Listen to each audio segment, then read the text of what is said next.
Shoshilinch tezkor xabar. Mol go'shti iste'mol qilayotgan barcha fuqarolar diqqat qiling. Mol go'shti haqida hozirgina shoshilinch xabarlar tarqaldi. Assalomu alaykum, hurmatli tomoshabinlar, kanalimizga xush kelibsiz. Ushbu videodan to'liqroq xabardor bo'lish uchun iltimos qilgan bo'lar edik, videoni o'tkazib yubormasdan oxirigacha ko'ring va ko'rish davomida like tugmachasini bosib qo'yishni ham unutmang. Kanalimizga obuna bo'lib qo'ying. Albatta siz bu orqali bizning kichik mehnatimizni qadrlagan bo'lasiz. O'zbekistonga joriy yilning yanvar-iyun oylarida xorijdan 359,5 million dollarlik, ya'ni 72 ming tonna mol go'shti import qilindi. Bu haqida Milliy statistika qo'mitasi ma'lumot berdi.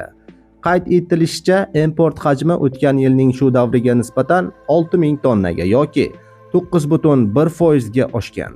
2026-yilning birinchi yarmida O'zbekistonga eng ko'p mol go'shti yetkazib bergan davlatlar quyidagilar bo'ladi. Hindiston 33,9 ming tonna, Belarus 19,6 ming tonna, Qozog'iston 10,6 ming tonna, Pokiston 4 ming tonna, boshqa davlatlar esa 4 ming tonna. Shu tariqa O'zbekiston bozorida mol go'shti importining asosiy qismi Hindiston hissasiga to'g'ri kelmoqda. Eslatib o'tamiz, avvalroq O'zbekistonda bir oyda go'sht narxi 8% ga qimmatlashgani haqida xabar bergan edik, deyiladi ma'lumotda.